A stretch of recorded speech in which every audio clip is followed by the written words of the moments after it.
வீடு. வாதை உன் கூடாரத்தை அணுகாது. அப்போ வாதை என்பது எதினாலெல்லாம் வருகிறது என்று சொன்னால், சூனியத்தினால, செய்வனினால, மாந்திரிகத்தினால, தாயத்தினால, தகிடினால, எலுமிச்சம்பழத்தினால, இன்னும் பலவிதமான சாபத்தினால ஒரு குடும்பத்தை வாதை என்ன செய்கிறது? அணுகுகிறது. ஹல்லேலூயா. அப்போ இந்த வாதை ஒரு குடும்பத்தை என்ன செய்கிறது என்று சொன்னால், தொடர்ந்து பிள்ளைகள் பிறப்பாங்க, செத்துக்கிட்டே இருப்பாங்க. ஒரு குடும்பத்தில் பிள்ளைகள் பிறப்பாங்க, உடனே ஒரு வருஷம் இருப்பாங்க, குழந்தை இறந்து போயிடும். அடுத்தது இன்னொரு குழந்தை பிறக்கும், அடுத்தது இறந்து போயிடும். இன்னொரு குழந்தை பிறக்கும், அதுவும் இறந்து போயிடும். இப்படி தொடர்ந்து சில குடும்பத்தில் ஒரு வாதைகள் என்ன செய்யப்படுகிறது? அனுப்பப்படுகிறது. அல்லேலூயா.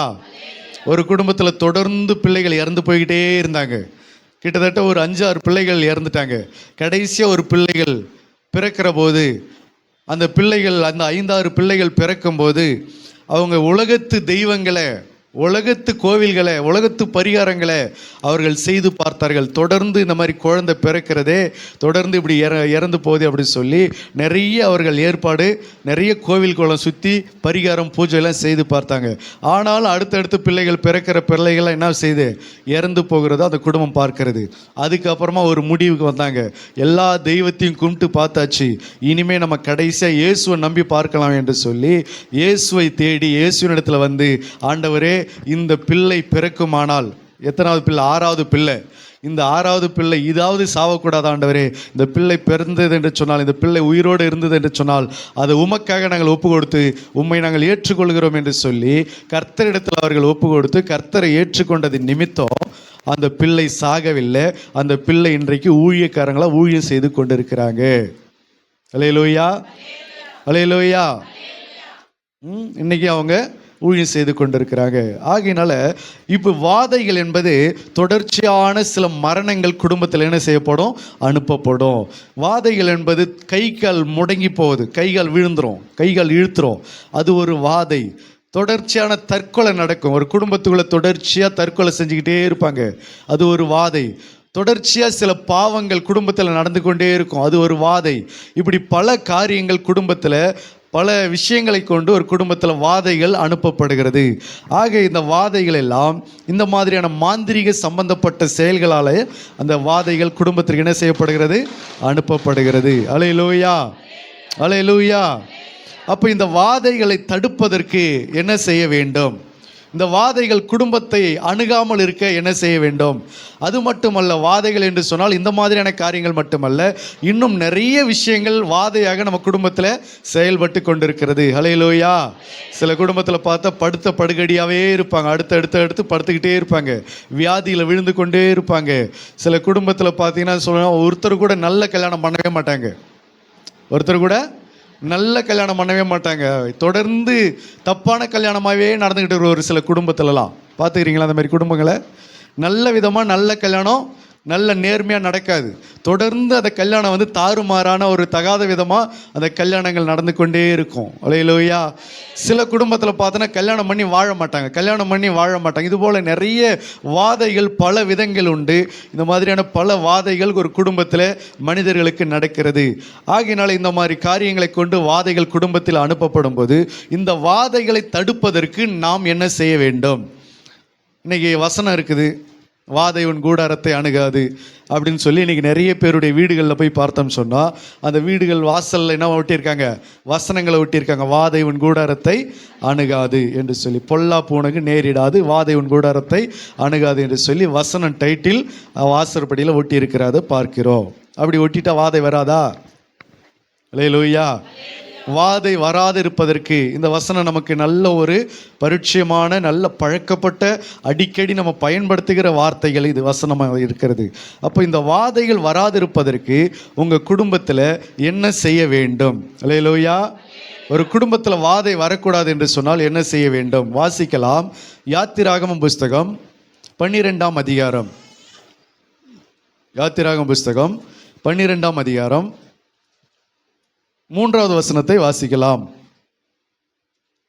நீங்கள் இஸ்ரவேல் சபையார் யாவரையும் நோக்கி இந்த மாதம் 10ஆம் தேதியில் வீட்டு தலைவர்கள் வீட்டுக்கு ஒரு ஆட்டுக்குட்டியாக ஒவ்வொருவரும் ஒவ்வொரு ஆட்டுக்குட்டியை தெரிந்து கொள்ள கடவர்கள். அல்லேலூயா.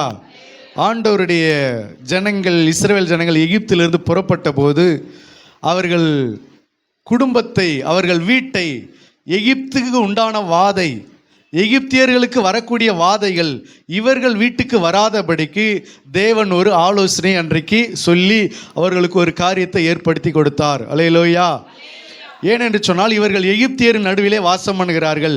அப்போ எகிப்தியரை சங்காரம் பண்ண வரும்போது, எகிப்தியர்களுக்கு வாதைகளை அனுப்பும்போது, அப்போ இஸ்ரவேல் ஜனங்களுக்கும் கர்த்தருடைய பிள்ளைகளுக்கும் அவருடைய குடும்பத்துக்கு அந்த வாதை வரக்கூடாது என்பதற்காக தேவன் ஒரு நிபந்தனை, ஒரு கட்டளை, ஒரு ஆலோசனை அவர்களுக்கு ஏற்படுத்தி கொடுத்தார்.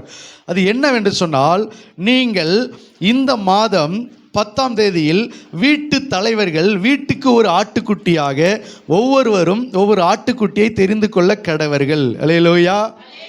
வீட்டு தலைவர்கள் வீட்டுக்கு ஒரு ஆட்டுக்குட்டி என்ன செய்யணும்? தெரிந்து கொள்ள கடவர்கள். அல்லேலூயா. யாரு? உங்க வீடுகளுக்கு வாதை வரக்கூடாது என்று சொன்னால் உங்க வீட்டுக்கு எதை நீங்கள் தெரிந்து கொள்ளணும்?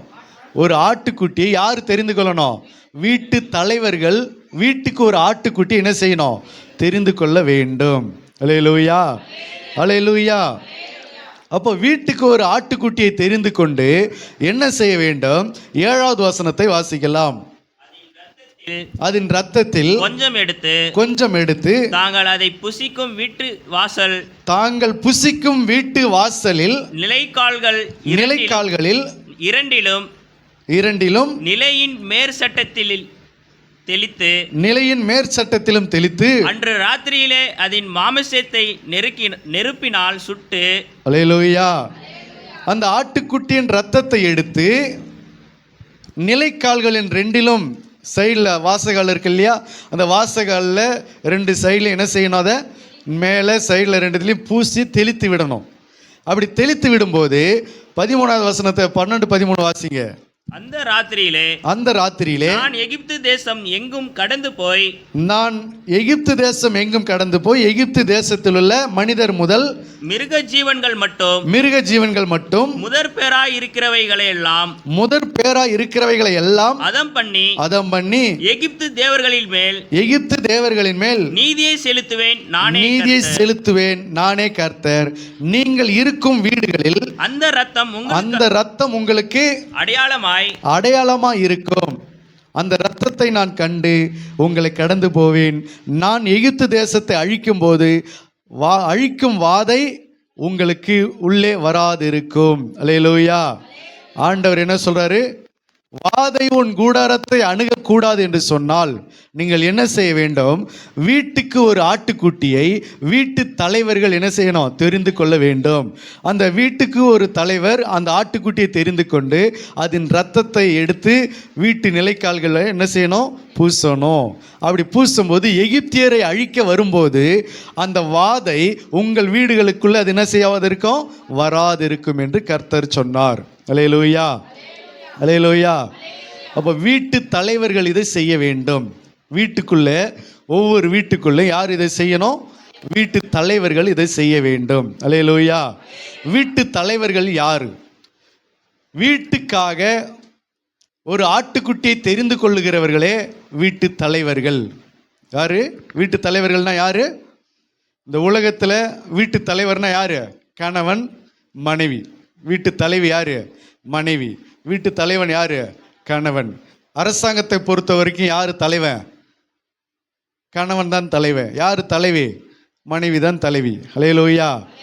ஆனால் ஆண்டவர் சொல்கிறார், யார் தன் வீட்டிற்காக, வீட்டு தலைவர்னா யாரு? யார் தன் வீட்டுக்காக ஆட்டுக்குட்டியின் இரத்தத்தை எடுத்து நிலைக்கால்களிலே வாசற்படியிலே தெளிக்கிறார்களோ அவர்கள்தான் அந்த வீட்டிற்கு தலைவராக இருக்கிறார்கள். அல்லேலூயா. அல்லேலூயா. வீட்டு தலைவனா என்ன அர்த்தம்? வீட்டு தலைவனா சம்பாரிச்சு போடுறது, துணிமணி எடுத்து கொடுக்கறது, வீட்டில் சாப்பாடு கொடுக்கறது, மற்ற செலவு செய்கிறது, வருமானத்தை ஈட்டுறது, இதுதான் வீட்டு தலைவனுடைய பொறுப்பா? இது உலகத்தினுடைய வீட்டு தலைவர்களுக்கு என்ன அந்த பொறுப்பாக இருக்கலாம், அந்த கடமையாக இருக்கலாம். ஆனால் கர்த்தருடைய சபைகளில் கர்த்தரை தெய்வமாக ஏற்றுக்கொண்ட குடும்பத்தினுடைய தலைவனுடைய பொறுப்பு என்ன தெரியுமா? ஒரு வீட்டு தலைவன் தன் வீட்டுக்காக ஆட்டுக்குட்டியானவருடைய ரத்தத்தை எடுத்து வீட்டு நிலைக்கால்கள் என்ன செய்யணும்? தெளிக்கப்பட வேண்டும். ஒரு வீட்டு தலைவி என்பதனுடைய வேலை என்ன? பிள்ளைகளை பராமரிப்பதும், பிள்ளைகளை பெற்றெடுப்பதும், பிள்ளைகளை சரிப்படுத்தி அவங்கள ஸ்கூலுக்கு அனுப்புறதும், வீட்டில் சமைக்கிறதும், துணி துவைக்கிறதும். இதான் வீட்டுத்தினுடைய தலைவினுடைய அர்த்தமா? அது உலகத்தின் தலைவிக்கு வேணால் அது பொருந்தக்கூடியதாக இருக்கும். ஆனால் கர்த்தருடைய பிள்ளைகளுக்கு, கர்த்தருடைய குடும்பங்களுக்கு, கர்த்தருடைய ஜனங்களுக்கு ஒரு வீட்டு தலைவி என்று சொன்னால் இயேசு கிறிஸ்து ஆகிய ஆட்டுக்குட்டியானவருடைய இரத்தத்தை எடுத்து தன் குடும்பத்துக்காக, தன் வீட்டிற்காக தெளித்து விடுகிறா பாருங்க. அவ தான் யாருங்க? குடும்ப தலைவி. அல்லேலூயா, அல்லேலூயா. அப்படின்னா என்ன? வீட்டு தலைவன்னா யார்? உலகத்தை பொறுத்த வரைக்கும் வீட்டு தலைவன் சம்பாரிச்சு போடுறவங்க, குடும்பத்தை நடத்துகிற கணவன்மார்கள். வீட்டு தலைவி என்று சொன்னால் வீட்டு பிள்ளைகளை பராமரித்து குடும்ப மனைவியாக இருந்து சொல்லுவாங்க இல்லையா, என்ன வேலை செய்கிறீங்க அப்படின்னு கேட்டால் ஹவுஸ் ஒய்ஃபு. வேறு எல்லோரும் என்ன பண்ணுறாங்க? எல்லாம் ஹவுஸில் தான் ஒய்ஃபாக இருக்காங்க. எல்லாருக்குமா ஒய்ஃபாக இருக்கிறாங்க? இல்லையா? யாரையாவது கேட்டால் டீசெண்டாக சொல்லுவாங்க, என்னவா இருக்கிறீங்க? House wife. அப்படின்னா என்ன அர்த்தம்? நாங்கள் வீட்டில் மனைவியாக இருக்கிறோன்னு அர்த்தம். ஹவுஸ் ஒய்ஃப்னா அதான அர்த்தம். வீட்டில் நாங்கள் என்னவா இருக்கிறோம்? மனைவியாக இருக்கிறோம். அப்புறம் வேறு யார் ஆஃபீஸில் மனைவி ஆகிறது? எல்லாருமே வீட்டுக்கு தான் மனைவி. அப்போ வீட்டு தலைவி என்பது என்ன?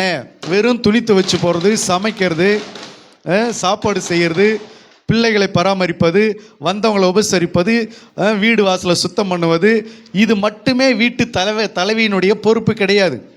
அதை விட ஒரு கர்த்தருடைய பிள்ளைகளுக்கு மேலான ஒரு பொறுப்பு என்ன தெரியுமா? வாசிக்கலாம்.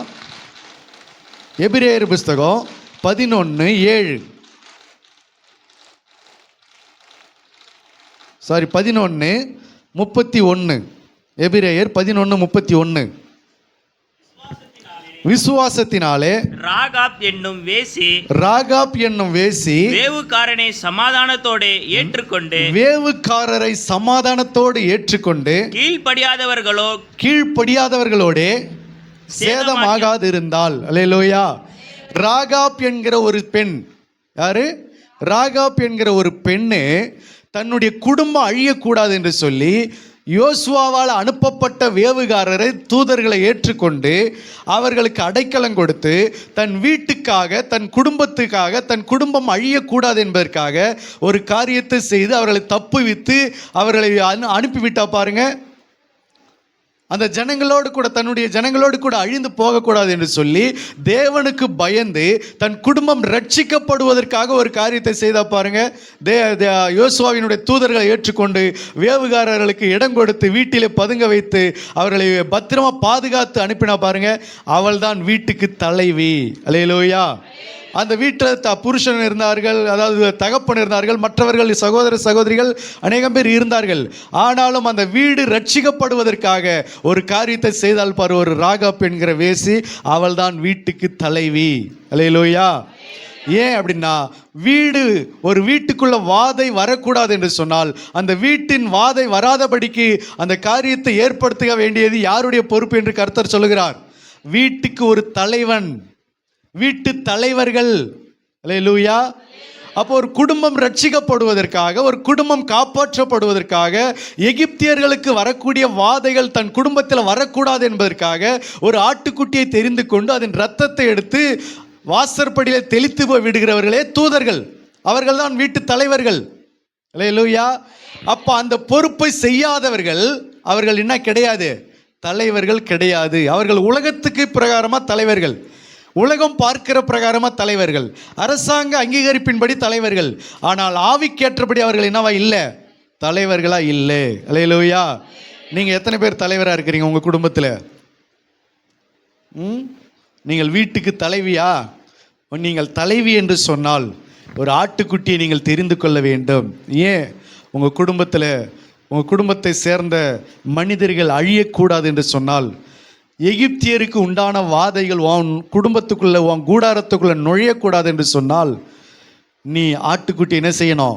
தெரிந்து கொள்ள வேண்டும். எந்த ஆட்டுக்குட்டியை? உலகத்தின் பாவத்தை சுமந்து தீர்க்கிற தேவ ஆட்டுக்குட்டியானவருடைய இரத்தத்தை உன் குடும்பத்தில் தெளிக்கப்படுவதற்கு நீ என்ன செய்யணும்? உன்னை ஒப்பு கொடுக்க வேண்டும். அல்லேலூயா. ஒரு தலைவன் என்றால் எப்படி இருக்க வேண்டும்? வாசிக்கலாம். மார்க்கு 5:22, 23. அப்பொழுது ஜெப ஆலய தலைவரில் ஒருவனாகிய எவரு என்பவன் வந்து அவரை கண்டவுடனே அவர் பாதத்திலே விழுந்து, ஜெப ஆலய தலைவன் எவீரு வந்து அவரை கண்ட உடனே அவர் பாதத்தில் விழுந்து அவர் பாதத்தில் விழுந்தான். அல்லேலூயா. நல்ல கவனி. ஒரு ஜெப ஆலய தலைவன், அவன் யாருக்கு? ஜெப ஆலயத்துக்கு தலைவன். அந்த ஜெப ஆலய தலைவன் இயேசுவை கண்ட உடனே அவருடைய பாதத்தில் விழுந்தான். ஐயோ, நம்ம பேண்ட் சட்டை போட்டுன்னு இருக்கோம், எப்படி முட்டி போடுறது, எப்படி குனியிறது, எப்படி உட்கார்றது, எப்படி ஜெபம் பண்ணுறது அப்படின்னு சொல்லிலாம் தயங்கலை. அவன் ஒரு தலைவன், ஒரு லீடர். ஆனால் இயேசுவை கண்ட உடனே என்ன செய்தான்? அவர் பாதத்தில் விழுந்தான். அல்லேலூயா. இன்னைக்கு நிறைய பேர் ஜெபம் பண்ண வருவாங்க, முட்டி போட சொன்னால் அப்படியே நிற்கிறாங்க. அல்லேலூயா. முட்டி போட சொன்னால் நிற்கிறாங்க. சில வயசானவங்க கால் வலி இருக்கும், சில உடம்பு முடியாதவங்களா இருக்கும், உட்கார முடியாது, எழுந்திரிக்க முடியாது. அப்படிப்பட்டவர்களை பார்த்து நாமளே என்ன பண்ணிடுறோம்? நீங்கள் நில்லுங்கம்மா அப்படி சொல்லி நிற்க வச்சு நம்ம என்ன பண்ணிடுறோம்? ஜெபம் பண்ணிடுறோம். அல்லேலூயா. ஒரு சில பேர் வயசானவங்களா இருப்பாங்க, அவங்களால உட்கார முடியாது, முழங்கால் படியிட முடியாது, அதனால நிற்க வச்சு அவங்கள என்ன பண்ணிடுறோம்? ஜெபம் பண்ணிடுறோம். நல்லா இருந்தாலும் கூட இன்னைக்கு ஆண்டவருடைய பாதத்தில் முட்டி போட சொன்னால் அப்படியே நிற்கிறது. நீ தலைவனா இருப்பாய் என்று சொன்னால் இயேசுவை கண்ட உடனே, ஜெபம் என்று சொன்ன உடனே என்ன பண்ணணும்? அவர் பாதத்தில் விழணும். அவரை கண்ட உடனே அவருடைய பாதத்தில் விழுந்த, இதான் தலைவன். முதலாவது ஒரு தலைவன் என்ன செய்யணும்? வீட்டுக்கு ஒரு ஆட்டுக்குட்டியை தெரிந்து கொள்கிறவன், அவன் தான் தலைவன். என் குடும்பம் அழியக்கூடாது, என் பிள்ளைகள் அழியக்கூடாது, என் மனைவி அழியக்கூடாது, என் பொருளாதாரம் அழியக்கூடாது, என் வருமானம் அழியக்கூடாது, என் குடும்பத்துக்குள்ள வாதை வரக்கூடாது என்று சொல்லி எவன் இயேசுவின் பாதத்தில் முதலாவது தன்னை அர்ப்பணிக்கிறானோ அவன்தான் வீட்டுக்கு தலைவன். அல்லேலூயா. ஊரை சுத்துறவன் தலைவன் கிடையாது. சர்ச்சுக்கு வராம ஊரை சுத்துறாலும் தலைவன் கிடையாது. ஜபத்தில் உட்காராம ஊரை சுத்துறவன் தலைவன் கிடையாது. அவன் உலகத்தின் பிரகாரமாக என்ன தலைவனாக இருக்கலாம் குடும்பத்துக்கு. ஆனால் ஆவிக்கேற்ற பிரகாரமாய் எவன் தன் குடும்பத்துக்காக ஒரு ஆட்டுக்குட்டியை அடிக்கிறானோ அவன் தான் தலைவன். எவன் தன் குடும்பத்திற்காக, தன் மனைவி பிள்ளைகளுக்காக, தன்னுடைய குடும்பம் அழியக்கூடாது, தன் கூடாரத்துக்குள்ள வாதை வரக்கூடாது என்று சொல்லி இயேசுவின் ரத்தத்தை கையில் எடுக்கிறானோ, ஆட்டுக்குட்டியின் ரத்தத்தை எவன் கையில் எடுக்கிறானோ அவன் தான் வீட்டுக்கு தலைவன். அவனுக்கு தான் தலைமை பண்பு இருக்கிறது, அவனுக்கு தான் தலைமை பொறுப்பு இருக்கிறது. மற்றபடி உலகத்துக்கு வேணா அவங்க தலைவராக இருந்துட்டு போகலாம். ஆனால் கர்த்தருடைய ரத்தத்தை, ஆட்டுக்குட்டியானவருடைய ரத்தத்தை தன் குடும்பம் வாதையெல்லாம் அழியக்கூடாது என்பதற்காக எவன் கையில் எடுத்து தன் வீட்டின் மேலே தெளிக்கிறானோ அவன் தான் யாரு? நல்ல ஒரு ஆவிக்குரிய தலைவன். அல்லேலூயா. இங்க ஜெபாலய தலைவனை பார்க்கிறோம். இந்த ஜெபாலய தலைவன் தன்னுடைய மகளுக்காக, தன்னுடைய ஒரே குமாரத்தி மரண அவஸ்தைப்படுகிறாள் என்று சொல்லி இயேசுவை கண்ட மாத்திரத்தில் அவருடைய பாதத்தில் விழுந்து என்ன செய்கிறான்? வாசிங்க. என் குமாரத்தி மரண அவஸ்தைப்படுகிறாள், அவள் ஆரோக்கியம் அடையும்படிக்கு வந்து அவள் மேல் உமது கைகளை வையும், அப்பொழுது பிழைப்பாள் என்று அவரை மிகவும் வேண்டிக் கொண்டாள். அவரை அழைத்து கொண்டு நீங்க வந்து என் மகள் மேல என்ன செய்யுங்க? கைகளை வைங்க, அப்பொழுது அவள் என்ன செய்வா? பிழைத்துக் கொள்வா என்று சொல்லி அவரை கையோட கூட்டிக்கிட்டு போயிட்டு தன்னுடைய மகளை உயிரோடு எழுப்பின பிறகுதான் அவர் என்ன செஞ்சான்? விட்டான். ஒரு நல்ல தலைவன் தன்னுடைய மகள் வியாதிப்பட்டு அவள் மரணத்துக்கு ஏதுவாக இருக்கிற சமயத்தில் அவர் பாதத்தில் விழுந்து அவரை அழைத்து கண்ணீரோடு அவர் இடத்துல பிரார்த்தனை பண்ணி ஜெபம் பண்ணி அவரை வீட்டுக்கு கூட்டிக்கிட்டு போய் அவளை உயிரோடு எழுப்பி அவளை சுகத்தோடு கண்ட பிறகுதான் அவரை போக விட்டான். இதான் ஒரு தலைவன். ஒரு தலைவினுடைய பொறுப்பு என்ன? உன் குடும்பத்தில் உள்ள பிள்ளைகளோ, அது மகனோ மகளோ, யாரோ ஒருத்தவங்க உன் குடும்பத்தில் ஒருத்தவங்க பாதிக்கப்படுறாங்கன்னு சொன்னால் அந்த குடும்பத்துக்காக திறப்பில் நின்று இயேசுவின் பாதத்தில் விழுந்து அவர்கிட்ட போராடி அவரிடத்துல ஜெபம் பண்ணி அழுது புலம்பி அவருடைய பாதத்தை பிடிச்சி உன் குடும்பத்தின் விடுதலைக்காக, உன் குடும்பத்தின் சுகத்துக்காக, உன் குடும்பத்தின் சமாதானத்துக்காக அவரிடத்துல நீ போராடி அந்த விடுதலை பெற்றுக்கொள்கிற பாரு, நீதான் அங்கே ஒரு நல்ல தலைவன், நல்ல தலைவி. அல்லேலூயா. என் குடும்பத்துல வாதை வரக்கூடாது என்று சொல்லி எவன் திறப்பிலே நின்று இயேசுவை கண்ட மாத்திரத்தில் அவருடைய பாதத்தில் விழுந்து ஆட்டுக்குட்டியின் ரத்தத்தை எவன் கையில் எடுக்கிறானோ, எவள் கையில் எடுக்கிறார்களோ அவர்கள் தான் யாரா இருக்கிறாங்க? நல்ல தலைவன், நல்ல தலைவி. பிள்ளைகள் உடம்பு சரியில்லை, எங்கேயாவது சுத்துறது, பிள்ளைகளுக்கு சூழ்நிலை சரியில்லை, அங்கே அவனுடைய மகளுக்கு மரண அவஸ்தைப்பட்ட போது அவன் என்ன செஞ்சான்? ஊரை சுத்திக்கிட்டா இருந்தான். இயேசுவின் பாதத்தில் விழுந்து விழுந்தான். அவன் யார்? அவன் ஒரு ஜெபாலய தலைவன். இங்க வேதம் என்ன சொல்லுகிறது? ஒரு வீட்டுக்குள்ள வாதை வரக்கூடாது என்று சொன்னால் யார் எழும்பணும்? தலைவன் எழும்பணும். யார் ஆட்டுக்குட்டியை தெரிந்து கொள்ளணும்? தலைவன் தெரிந்து கொள்ளணும். யார் ஆட்டுக்குட்டியின் ரத்தத்தை எடுத்து பூசணும் நினைக்கல, தலைவன் அந்த வேலையை செய்யணும். அப்போ எவன் ஆட்டுக்குட்டியானவருடைய ரத்தத்தை எடுத்து வீட்டில் பூசுகிறானோ அவன் தான் தலைவி, அவன் தான் தலைவன். அல்லேலூயா. என் குடும்பத்தில் என்ன நடந்தாலும் நான் என் வேலையை தான் பார்ப்பேன். என் மனைவி செத்தாலும் பரவாயில்ல, என் பிள்ளைகள் செத்தாலும் பரவாயில்ல, யாருக்கு எந்த வியாதி நடந்தாலும் பரவாயில்ல, என் குடும்பம் அழிந்தாலும் பரவாயில்ல, நான் பாட்டில் என் வேலையை தான் நான் பார்த்துக்கிட்டே இருப்பேன்னா நீ தலைவனே கிடையாது. நீ யாரும் இல்லை, தலைவன் கிடையாது. ஊருக்கும் உலகத்துக்கும் சமுதாயத்துக்கு வேணா நீ தலைவனாக இருக்கலாம், அரசாங்கத்துக்கு வேணா நீ தலைவனாக இருக்கலாம், ரேஷன் கடையில் அட்டையில் வேணா நீ என்னவா இருக்கலாம், குடும்ப அட்டையில் வேணா நீ தலைவனா இருக்கலாம். ஆனா கர்த்தருடைய சமூகத்துல கர்த்தருடைய பார்வைக்கு ஆவிக்கேற்ற தலைவன் நீ இல்லை. அல்லேலூயா. ஆண்டவர் அதை தான் எதிர்பார்க்கிறார். நீ தலைவனா இருக்க வேண்டும் என்று சொன்னால் நீ தான் முதல் ஆட்டுக்குட்டியின் ரத்தத்தை கையில் எடுக்கணும். யாருக்காக? உன் மனைவிக்காக, உன் பிள்ளைகளுக்காக, உன் புருஷனுக்காக, உன் மகனுக்காக, உன் மகளுக்காக, உன் குடும்பத்தில் உள்ள ஆடு மாடுகளுக்காக, உன் வருமானத்துக்காக, உன் குடும்பத்தில் நடக்கிற பிரச்சனைகளுக்காக, போராட்டங்களுக்காக, சண்டைகளுக்காக உன் குடும்பம் அழிந்து கொண்டிருக்கிறது, உன் குடும்பம் நிம்மதி இல்லாமல் போய் கொண்டிருக்கிறது. அப்போ தலைவன் தான் முதல் ஆட்டுக்குட்டியின் ரத்தத்தை கையில் எடுக்கணும். அவன் தான் இயேசுவின் பாதத்துக்கு வரணும். அவன் தான் இயேசுவின் பாதத்தில் விழணும். அவன் தான் அழணும். அவன் தான் புலம்பணும், போராடணும். அவருடைய பாதத்தில் அவரை கண்ட மாத்திரத்தில் விழணும். ஜெபம்னு சொன்ன மாத்திரத்தில் விழணும். ஆராதனை என்று சொன்ன மாத்திரம் சபையில் வந்து ஒடியாந்து விழணும். ஆண்டவருடைய பாதத்தில் தன்னை அர்ப்பணிக்கணும். அவன் தான் நல்ல தலைவன். அல்லேலூயா. இன்னொரு தலைவனை பார்க்கிறோம், வாசிக்கலாம். லூக்கா 19ஆம் அதிகாரம், லூக்கா 19:2-8. இவன் யாரா இருக்கிறான்? ஆயக்காரன். அவன் ஜெபாலயத்துக்கு தலைவனா இருந்தான். இவன் ஆயக்காரனுக்கு தலைவன்.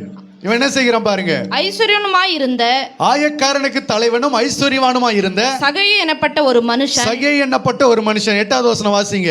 சகேயு நின்று கர்த்தரை நோக்கி, ஆண்டவரே, என் ஆஸ்திகளில் பாதியை ஏழைக்கு கொடுக்கிறேன். என் ஆஸ்தி பாதி ஏழைகளுக்கு கொடுக்கிறேன். நான் ஒருவனிடத்தில் எதையாகிலும் அநியாயமாய் வாங்கினது உண்டானால், நான் யாரிடத்திலாவது அநியாயமாய் எதையாவது வாங்கியிருந்தால் நாளை தனியாக திரும்ப செலுத்துகிறேன் என்றான். நாளை தனியாக திரும்ப செலுத்துகிறேன்.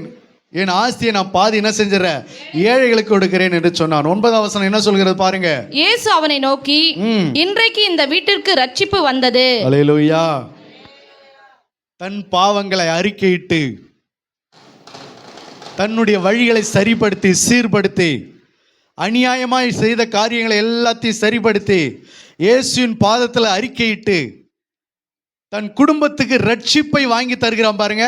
அவன் தான் ஒரு நல்ல தலைவன். அவன் அறிக்கையிட்ட மாத்திரத்தில் ஆண்டவர் அவனை பார்த்து சொன்னார், இன்றைக்கு சகேயுக்கு ரட்சிப்பு வந்தது என்று சொல்லவில்லை, இன்றைக்கு இந்த வீட்டுக்கு ரட்சிப்பு வந்தது என்று சொன்னார். அப்போ தன் வீட்டுக்கே ரட்சிப்பை வாங்கி கொடுத்தவன் தான் நல்ல தலைவன். ஒரு தலைவன் என்று சொன்னால் வீட்டுக்கு அரிசி பருப்பு வாங்கி கொடுக்கிறவன் மாத்திரம் அல்ல, பிள்ளைகளுக்கு துணிமணி வாங்கி கொடுக்கிறவன் மாத்திரம் அல்ல, உன் மாடு மாதிரி உழைச்சி சம்பாரிச்சு போடுகிறவன் மாத்திரம் அல்ல, தன் குடும்பம் அழிந்து போக கூடாது என்பதற்காக அவன் தன் வீட்டிற்கு ரட்சிப்பை சம்பாதிக்கிறான் பாருங்க. அவன் தான் ஒரு நல்ல தலைவன். அல்லேலூயா, அல்லேலூயா. என் பிள்ளைகள் அழிஞ்சிடக்கூடாது, என் குடும்பம் அழிஞ்சிடக்கூடாது அப்படி என்று சொல்லி ஆண்டவருடைய சமூகத்தில் நின்று கர்த்தரோடு கூட நடந்து பாவங்களை எல்லாம் அறிக்கையிட்டு அழுது புலம்பி தன்னை சரிப்படுத்தி கொண்டு தன்னுடைய அநியாயத்தை எல்லாம் ஆண்டவரிடத்தில் கிருபையாய் மன்னிக்க சொல்லி கேட்டு தன் வீட்டிற்கு ரட்சிப்பை சம்பாதிக்கிறான் பாருங்க. அவன்தான் வீட்டுக்கு நல்ல தலைவன், நல்ல தலைவி. அல்லேலூயா. பணம் சம்பாதிக்கிறவன் மட்டும் நல்ல தலைவன் கிடையாது. வீடுகளுக்கு ஆஸ்தியை சம்பாதிக்கிறவன் மட்டும் நல்ல தலைவன் கிடையாது. ஆஸ்தியை சம்பாதிக்கிறவன் மட்டும் நல்ல தலைவன் கிடையாது. குடும்பத்துக்கும் பிள்ளைகளுக்கும் தலைமுறைகளுக்கும் ஆசீர்வாதத்தை சம்பாதிக்கிறவன் தான் யாரு? நல்ல தலைவன். அப்போ இந்த ஆசீர்வாதம் எப்படி வரும் குடும்பத்துக்கு? இன்னைக்கு எத்தனை குடும்பத்துக்கு ஆசீர்வாதம் இல்லை? ஆஸ்தி இருக்கிறதா? பணம் இருக்கிறதா, நகை நட்டு இருக்கிறதா, பொருள் இருக்கிறதா, நிலபலம் இருக்கிறதா, எல்லா ஆஸ்தியும் ஐஸ்வர்யமும் இருக்கிறது. ஆனால் குடும்பத்துக்கோ பிள்ளைகளுக்கோ தலைமுறைகளுக்கோ சந்ததிகளுக்கோ எது கிடையாது? ஆசீர்வாதம் கிடையாது. எதுக்கு எடுத்தாலும் எந்த பக்கம் பார்த்தாலும் பிரச்சனை, போராட்டம், வியாதி, மரணம், துக்கம், தொல்லைகள், சஞ்சலங்கள், தவிப்பு, போராட்டம், உபத்திரவம். குடும்பம் முழுக்க வாட்டி வதைக்கிறது. வீடு முழுக்க வாதையால் நிரம்பப்பட்டிருக்கிறது. குடும்பம் முழுக்க வாதை, வீடு முழுக்க வாதை, அறைகள் முழுக்க வாதை, பூரா பிசாசு. வாதை வாதை வாதை, ஃபுல்லா சூனியம், செய்வின, மாந்திரிகம். அல்லேலூயா. அதை சம்பாரிச்சு வச்சவன தலைவன், தன் குடும்பத்துக்கு சாபத்தை கொண்டு வந்தவன தலைவன், தன் பிள்ளைகளுக்கு சாபத்தை சம்பாரிச்சு வச்சுட்டு போறவன தலைவன், தன் குடும்பத்துக்கு சாபத்தையும் அநியாயத்தையும் அக்கிரமத்தையும் அருவருப்பையும் சேர்த்து வச்சுட்டு போறவன நல்ல தலைவன். நல்ல தலைவன் என்று சொன்னால் தன் பாவங்களை அறிக்கையிட்டு தேவ சமூகத்தில் நின்று தன் வழிகளை சீர்படுத்தி அநியாயமாய் செய்த காரியங்களை எல்லாம், அக்கிரமாய் செய்த காரியங்களை எல்லாம் ஆண்டவர் சமூகத்தில் இயேசுவின் ரத்தத்தினால கழுவப்பட்டு தன்னை ஒப்பு கொடுத்து தன் வீட்டிற்கு ரட்சிப்பை சம்பாதிக்கிறான் பாருங்க. அவன்தான் நல்ல தலைவன், அவன்தான் நல்ல தலைவி. இன்னைக்கு எத்தனை தலைவி தன் பிள்ளைகளுக்கு சாபத்தை சம்பாரிச்சு வைக்கிறாங்க, எத்தனை தலைவன் குடும்பத்துக்கு பிள்ளைகளுக்கு சாபத்தை சம்பாரிச்சு வச்சுக்கிறாங்க. ஜெபம் பண்றது கிடையாது, தேவ சமூகத்தில் உட்கார்றது கிடையாது, பாவத்தை அறிக்கையிடுறது கிடையாது, வேதம் வாசிக்கிறது கிடையாது, ஆண்டவர் சமூகத்தில் திறப்புல நிற்கிறது கிடையாது, தன் பாவத்தை உணர்றது கிடையாது. ஒரு நாள் ஒரு குடும்ப தலைவன் ஒரு ஜப கூடத்துக்கு போனாரு, ஒரு பிரேயர் மீட்டிங்க்கு போனாரு. அப்போ போகும்போது ஆண்டவருடைய வார்த்தையை கேட்டாரு. அப்போ வார்த்தையை கேட்ட உடனே அவர் குத்தப்பட்டவராய் அந்த தனக்காக ஜெபிக்க வந்தவரிடத்துல அவர் தேம்பி தேம்பி அழுதாரு. அவங்க கேட்டாங்க, ஏன் அழுவுறீங்க, என்ன காரணம் அப்படின்னு. ஆண்டவருடைய வார்த்தை அவங்களோட கூட பேசப்பட்டது. அப்போ அவர் சொன்னாரு, நான் என்னென்னலாம் அக்கிரமம் செஞ்சனோ அதே அக்கிரமம் என் பிள்ளை இன்னைக்கு செய்து, என்னால் அதை வெளியில் சொல்ல முடியல. என் பிள்ளைகிட்ட அதை என்னால் வெளிப்பட என்ன பண்ண முடியல, சொல்ல முடியல. ஆனால் நான் எப்படி இருந்தனோ, நான் எப்படி செஞ்சனோ அதே போல என் பிள்ளை செய்து அதை என்னால் சரிப்படுத்த முடியல. இன்னைக்கு ஆண்டவருடைய வார்த்தையை கேட்ட பிறகுதான் அது எனக்கு தெரியுது, பிதாக்களுடைய அக்கிரமம் பிள்ளைகளிடத்தில் நிறைவேறுகிறது என்று சொல்லி, தகப்பன் செய்த பாவங்களை தன் பிள்ளைகளிடத்தில் கர்த்தர் நிறைவேற்றுகிறார் என்று சொல்லி, இன்றைக்கு தேவனுடைய வார்த்தை கேட்டபோது நான் குத்தப்பட்டு இன்னைக்கு நான் அழுவுறேன். அதை நான் எப்படி சொல்றது, எப்படி என் பிள்ளைகிட்ட சொல்லி நான் சரி பண்ணுறது எனக்கு தெரியல, அதை என்னால் வெளியில் கூட சொல்லி அழ முடியல என்று சொல்லி அவர் தேம்பி தேம்பி அழுது ஆண்டவரிடத்தில் தன்னை ஒப்பு கொடுத்தார். அல்லேலூயா. தன் பிள்ளைகளுக்கு பாவத்தையும் சாபத்தையும் அருவருப்பையும் அநியாயத்தையும் அக்கிரமத்தையும் அழிவையும் இப்படி சம்பாரிச்சு வைக்கிறவங்க தலைவனா? அப்படி சம்பாரிச்சு வைக்கிறவங்க யாருக்கு வேணா தலைவனா இருக்கலாம்.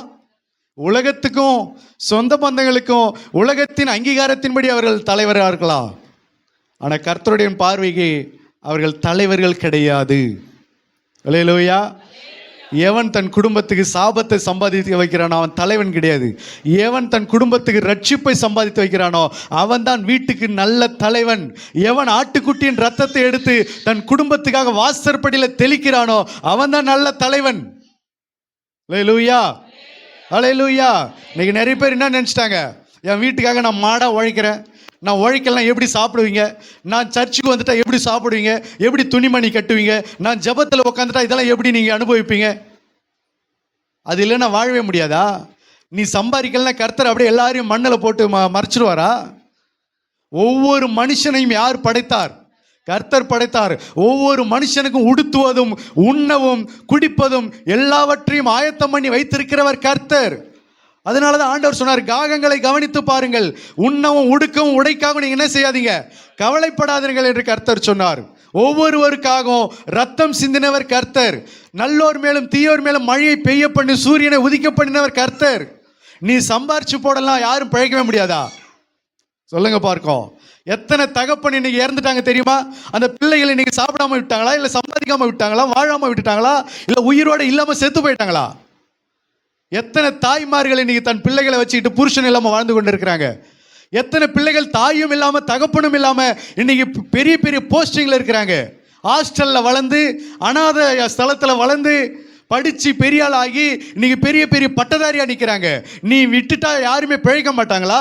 சில தலைவர்களுக்கு இது ஒரு பொழப்பு. என்னென்ன, நான் சம்பாதிக்கலாம், நீ எப்படி சாப்பிடுவேன்? அவர்களை படைத்த தெய்வம் ஒருவர் இருக்கிறார். அல்லேலூயா. அவர்களை தாயின் கருவறையில் உண்டாக்கும் முன்னே அவர்களை தெரிந்து கொண்ட தெய்வம் ஒருவர் இருக்கிறார். அவர்களை பெயர் சொல்லி அழைத்த தெய்வம் இருக்கிறார். தாயும் தகப்பனும் கைவிட்டாலும் அவர்களை சேர்த்து கொண்டு அன்னவஸ்திரம் கொடுப்பதற்கு ஒரு ஆண்டவர், ஒரு எஜமான் இருக்கிறார். இவர் சம்பாதிச்சாதான் அவங்க சாப்பிடுவாங்க. இவர் சம்பாதிக்கலாம் அவங்க சாப்பிடவே மாட்டாங்க. அப்படியே தற்கொலை பண்ணி செத்து போயிடுவாங்க. ஏன் ஜெபத்தில் உட்காரலன்னா அது ஒரு காரணம். ஏன் சபைக்கு வரலன்னா அது ஒரு காரணம். ஏன் வேதம் வாசிக்கலன்னா அது ஒரு காரணம். ஏன் தேவனை தேடலை, ஏன் ஆண்டவரிடத்தில் உட்காரல அப்படின்னா இது ஒரு காரணம். இதெல்லாம் ஒரு சாக்கு போக்கு வாழ்க்கை. அவர்கள் நல்ல தலைவர்கள் கிடையாது. அல்லேலூயா. உலகத்துக்கு வேணா நல்ல தலைவர்கள்னு சொல்லிக்கலாம். எங்கள் குடும்பத்துக்காக நான் நல்லா சம்பாரிச்சு போகிறேன்னு, மாடு மாதிரி உழைக்கிறேன், நான் தான் என் குடும்பத்தில் நான் இல்லைன்னா எல்லாமே ஒன்றுமே இல்லை அப்படின்லாம் நீ எல்லாம் சொல்லிக்கலாம். ஆனால் கர்த்தருடைய பார்வையில் நீ உன் குடும்பத்துக்கு ஆசீர்வாதத்தை சம்பாதிக்கலை, நீ சாபத்தை, எகிப்தியர்களுக்கு உண்டான வாதைகளை உன் குடும்பத்துக்கு நீ சம்பாரித்து வச்சுட்டு போகிற. அந்த வாசற்படியில் அந்த நிலைக்கால்களை ஆட்டுக்குட்டியின் ரத்தத்தை பூசலைனா என்ன நடக்கும்?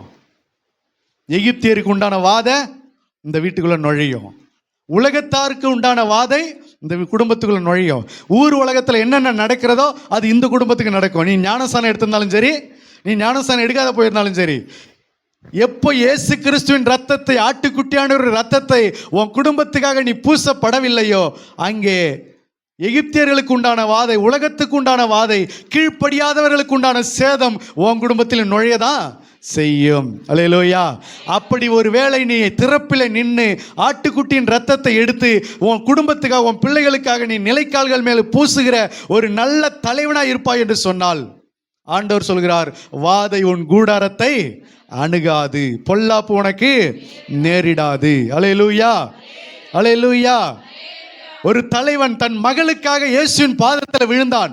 இன்னொரு தலைவன் தன் குடும்பத்தின் ரட்சிப்பை சம்பாதிப்பதற்காக இயேசுவிடத்தில் வந்து சேர்ந்தான். மரத்து மேலே ஏறினான். ஐயோ நான் தலைவன், நான் எப்படி மரத்து மேலே ஏறுறது? ஐயோ நான் தலைவன், நான் எப்படி முழங்கால் படிக்கிறது? நான் எப்படி முட்டி போடுறது? அதை பற்றி அவன் யோசிக்கல. நான் ஒரு தலைவன் என்று சொன்னால் என் மகளுக்காக நான் என்ன வேணாலும் செய்வேன். அல்லேலூயா. அது மட்டுமல்ல, தன் குடும்பத்திற்காக யார் இயேசுவின் பாதத்தில் வருகிறார்களோ அவர்கள் தான் ஆவிக்குரிய ஒரு நல்ல தலைவன். ஒரு தலைவியை குறித்து நம்ம பார்க்கலாமா? வாசிக்கலாம். மத்தேயு புஸ்தகம் 15ஆம் அதிகாரம் 22-27.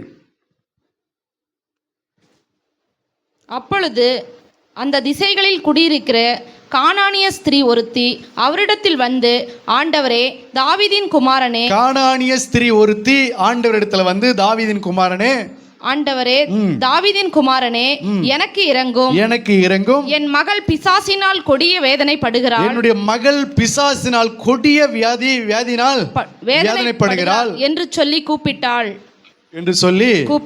ஆண்டவர் அவளை பார்த்து என்ன சொன்னார் தெரியுமா? பிள்ளைகளுக்குரிய அப்பத்தை எடுத்து நாய்க்குட்டிகளுக்கு போடுகிறது நல்லதில்லை அப்படின்னாரு. அந்த அம்மா என்ன சொன்னாங்க தெரியுமா? ஆண்டவரே, நாய்க்குட்டிகளுக்கு பிள்ளைகளுக்குரிய சாப்பாட்டை எடுத்து நாய்க்குட்டிகளுக்கு போட மாட்டாங்க தான். ஆனால் அந்த நாய்க்குட்டி அந்த மேஜைக்கு கீழே அந்த பிள்ளைகள் சாப்பிட்டு கீழே விழுகிற அந்த சிந்துகிற அந்த துணிக்கைகளை அந்த நாய்க்குட்டிகள் தானே ஆண்டவரை சாப்பிடும், அதை எனக்கு கொடுங்க என்று சொல்லி தன் பிள்ளையாக ஆண்டவரிடத்தில் தன்னை ஒரு நாயை போல தாழ்த்தினா. பாருங்க எப்படி தாழ்த்தினா? நாயை போல தாழ்த்தினாள். யாருக்காக? தன்னுடைய மகளுக்காக, தன்னுடைய மகளுடைய விடுதலைக்காக, சுகத்துக்காக ஆண்டவருடைய பாதத்தில் நாயை போல தாழ்த்தினா. பாருங்க, அவதான் ஒரு நல்ல தலைவி. ஆண்டவர் அவளை பார்த்து சொன்னாரு, ஸ்திரியே, உன் விசுவாசம் பெரிது, நீ விரும்புகிறபடி உனக்கு ஆக கடவுது என்று சொன்னால் அவள் மகள் சொஸ்தமானாள். அப்ப இயேசுவின் பாதத்தில் தலைவி என்று சொன்னால் வர்றதும் போறதுமா இருக்கிறதும் தலைவி இல்லை. தன் குடும்பத்துக்காக திறப்பில் நின்று இயேசுவின் பாதத்தில் நாயை போல தன்னை தாழ்த்துகிறா. பாருங்க, அவதான் நல்ல தலைவி. தன் புருஷனுக்காக, தம் பிள்ளைகளுக்காக, தன் குடும்பத்தின் ஆசீர்வாதத்திற்காக, தன் குடும்பத்தின் நன்மைக்காக, சமாதானத்துக்காக, சௌக்கியத்துக்காக. சில குடும்பத்தில் அடங்காத புருஷனா இருப்பான், கீழ்ப்படியாத மகனா இருப்பான், மற்றபடி கர்த்தரை தேடாதவனா இருப்பான். அவனுக்காக நாயை போல தன்னை தாழ்த்துகிற ஒரு தாய், ஒரு தலைவி. தன் பிள்ளைகள் அடங்காதவங்களா இருப்பாங்க, தன் பிள்ளைகள் கீழ்ப்படியாதவங்களா இருப்பாங்க, கர்த்தரிடத்தில் தேடாதவங்களா இருப்பாங்க, கர்த்தருடைய பிள்ளைகளா இல்லாம அவர்கள் வழிவிலகி போகிற பிள்ளைகளா இருப்பாங்க. பேலியாளின் மக்களாக இருப்பாங்க. அப்படிப்பட்ட பிள்ளைகளுக்காக, வியாதியில் அகப்பட்ட பிள்ளைகளுக்காக, பிசாசின் பிடியில் அகப்பட்ட பிள்ளைகளுக்காக எவள் ஒரு நாயை போல இயேசுவின் பாதத்தில் தாழ்த்துகிறாளோ அவ தான் யாரு? நல்ல தலைவி. அல்லேலூயா. புடவை களையக்கூடாது, தலைமுடி களையக்கூடாது, மேக்கப் களையக்கூடாது, ட்ரெஸ்ஸு களையக்கூடாது, அழுக்கு அடையக்கூடாது, ஜெபிச்சா கால் வலிக்கும், உபவாசிச்சா வயிறு பசிக்கும், அப்படி இருக்கும் இப்படி இருக்கும் என்று சொல்லி டீசெண்டாக அப்படியே மேலோட்டமாக போய்கிட்டு இருக்கிறாங்க பாரு. சபைக்கு வரும்போது மாடு மேய்க்கிறோம், அதாவது பாம்புக்கும் நோகக்கூடாது, பாம்பு அடிக்கிற கோளுக்கும் நோகக்கூடாது என்று சொல்லி அப்படி மேலோட்டமாக போயிட்டு இருக்காங்க பாரு. அவர்கள் என்ன கிடையாது? நல்ல தலைவி கிடையாது. தான் வீட்டில் தான் பிள்ளைகளுக்கு ஒரு சின்ன வியாதி வந்துட்டாலே இயேசுவின் பாதத்தில் வந்து விழுறா பாருங்க, அவ தான் நல்ல தலைவி. தன்னை தாழ்த்துக்கிறாங்க பாருங்க, அவ தான் நல்ல தலைவி. தன் குடும்பம் அழியக்கூடாது என்று சொல்லி இயேசுவின் பாதத்தில் ஆட்டுக்குட்டியின் ரத்தத்தை கையில் எடுக்கிறாங்க பாரு, அவங்க தான் நல்ல தலைவி. புருஷன் செத்தாலும் கவலை இல்லை, பிள்ளைகள் செத்தாலும் கவலை இல்லை, என்ன நடந்தாலும், குடும்பத்தில் எப்படிப்பட்ட வாதைகள் வந்தாலும், குடும்பம் எப்படிப்பட்ட அழிவுக்கு உட்பட்டாலும் அவர்கள் அப்படியே நீட்டாக போகிறது நீட்டாக வர்றதுமா, அப்படி இருக்கிறவங்க நல்ல தலைவி கிடையாது. அல்லேலூயா. அப்படிப்பட்டவங்களுக்கு என்ன தெரியுமா? கல்யாணத்துக்கு போகணும், விசேஷங்களுக்கு போகணும், அப்படி போகணும், அப்படி வரணும், அப்படி போகணும், புடவை கலையாமல், ட்ரெஸ்ஸு கலையாமல் அப்படியே சுற்றிக்கிட்டு இருக்கணும். இவங்க தான் நல்ல தலைவி நினச்சிக்கிட்டு இருக்காங்க.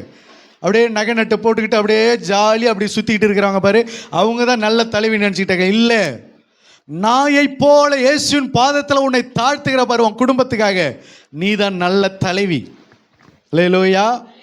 அல்லேலூயா. எத்தனை பேருக்கு புரியுது? நல்ல தலைவியாக இருக்கிறீங்களா?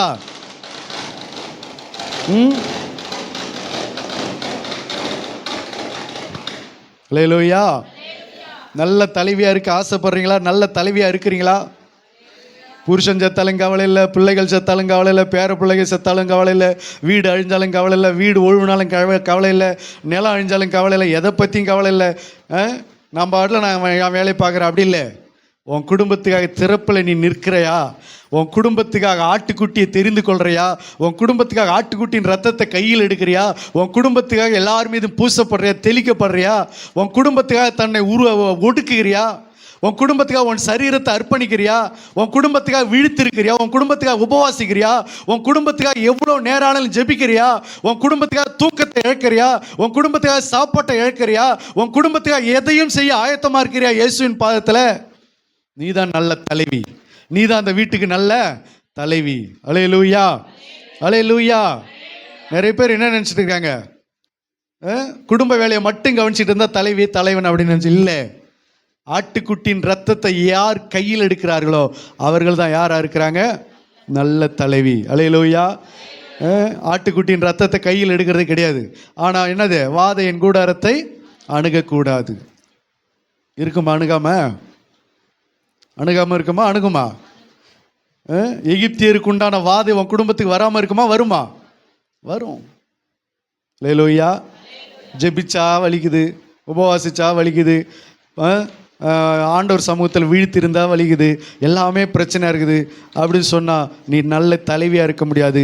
உன் பிள்ளைகளுக்கு எது வேணாலும் ஆண்டவருடைய பாதத்துக்கு வரலையா அப்படி நல்ல தலைவி கிடையாது. அது மட்டுமல்ல, ஒரு நல்ல தலைவன் என்ன செஞ்சான் பாருங்க. யோபு வாசிங்க, யோபுவின் புஸ்தகம் 1:5 வாசிங்க. யோபுவின் புஸ்தகத்தில் 1ஆம் அதிகாரம் 5வது வசனம். ஒரு தலைவன் என்ன செய்கிறான் பாருங்க. ஒரு குடும்ப தலைவன், ஒரு வீட்டு தலைவன். வாசிங்க. விருந்து செய்கிற அவரவருடைய நாள் முறை வருகிற போது யோபு ஒருவேளை என் குமாரர் பாவம் செய்து, யோபு இப்படி சிந்திக்கிறான், ஒருவேளை என் குமாரர்கள் பாவம் செய்து தேவனை தங்கள் இருதயத்திலே தூஷிப்பார்கள் என்று சொல்லி, தேவனை தன் இருதயத்திலே தூஷித்து இருப்பார்களோ என்று சொல்லி அவர்களை அழைத்து அனுப்பி பரிசுத்தப்படுத்தி அதிகாலையில் எழுந்து அவர்கள் எல்லோருடைய எண்ணிக்கையின்படி சர்வாங்க தகன பலிகளை செலுத்துவான். இந்த பிரகாரமாகவே யோபு அந்நாட்களில் எல்லாம் செய்து வருவான். நாட்களில் எல்லாம் இப்படிதான் செய்வான். ஏன் தெரியுமா?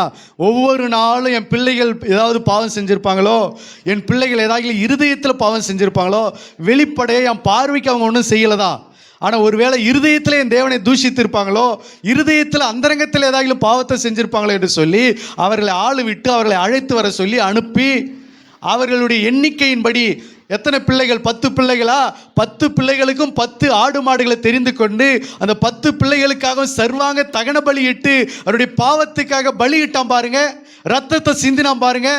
அவன் தான் யாரு? நல்ல தலைவன். உன் குடும்பத்துக்கு அப்படி யாராவது சர்வாங்க தகன பலி செலுத்துவதற்கு ஆயத்தமாக இருக்கிறீங்களா? ஒவ்வொரு பிள்ளைகளுக்காகவும் பாவ மன்னிப்பு கேட்குறீங்களா? என் சின்ன பிள்ளைக்காக ஆண்டவரே, என் சின்ன பிள்ளையினுடைய பாவத்தை மன்னிங்க, என் நடுப்பிள்ளையினுடைய பாவத்தை மன்னிங்க, என் மூத்த பிள்ளையினுடைய பாவத்தை மன்னிங்க, என் பெண் பிள்ளையுடைய பாவத்தை மன்னிங்க ஆண்டவரே. யாராவது தன் பிள்ளைகளுடைய சமூகத்தில் பிள்ளைகளுடைய பாவங்களுக்காக, அவருடைய அந்தரங்க பாவங்களுக்காக ஆண்டவருடைய சமூகத்தில் திறப்பில் நின்று பாவ அறிக்கை செய்கிறவர்களாக இருக்கிறீங்களா? தகன பலி செலுத்துகிறவர்களாக இருக்கிறீங்களா? அவருடைய எண்ணிக்கையின்படி தகன பலி செலுத்துகிறவர்களாக இருக்கிறீங்களா? அல்லேலூயா. உங்கள் குடும்பத்தில் எத்தனை பேர் இருக்காங்களோ அத்தனை பேருக்காக நீ என்ன செய்யணும்? தகன பலி, சர்வாங்க தகன பலி செலுத்தணும்.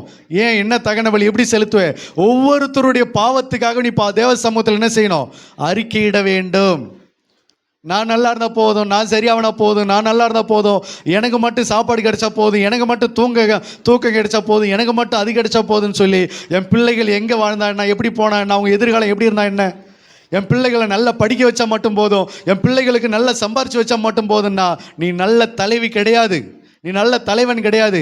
ஒவ்வொரு நாளும் உன் பிள்ளைகளுக்கு சமூகம், பிள்ளைகளுக்காக தேவ சமூகத்தில் நீ சர்வாங்க தகன பலியிடுகிறவனா இருக்க வேண்டும்.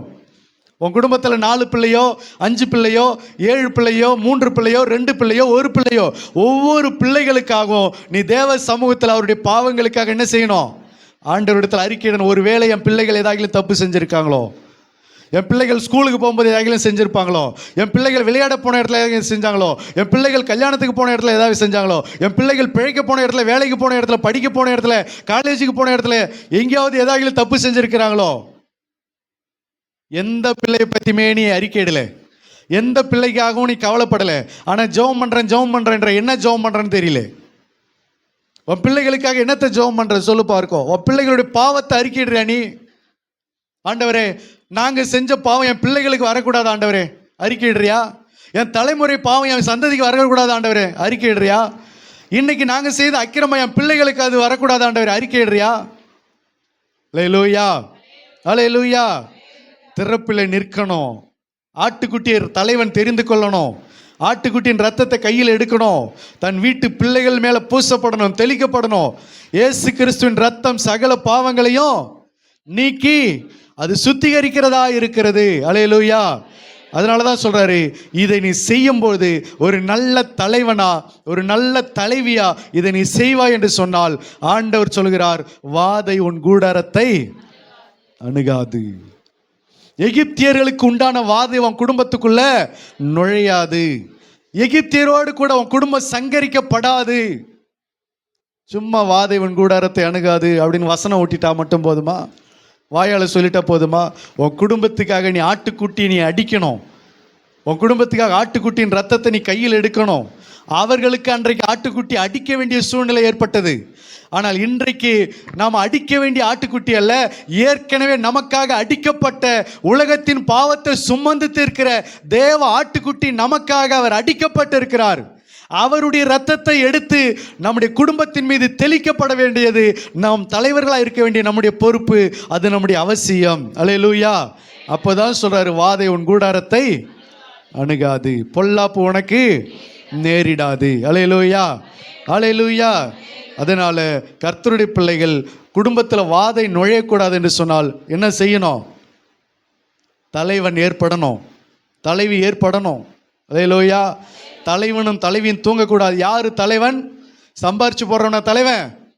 குடும்பத்தினுடைய காரியங்களை எல்லாத்தையும் கவனிப்பா செய்யறவங்க மாத்திரம் தலைவர்கள் கிடையாது. அந்த தலைவர்கள் உலகத்தில் ஏராளமான பேர் உண்டு. உலகத்தில் இல்லாத தலைவரா?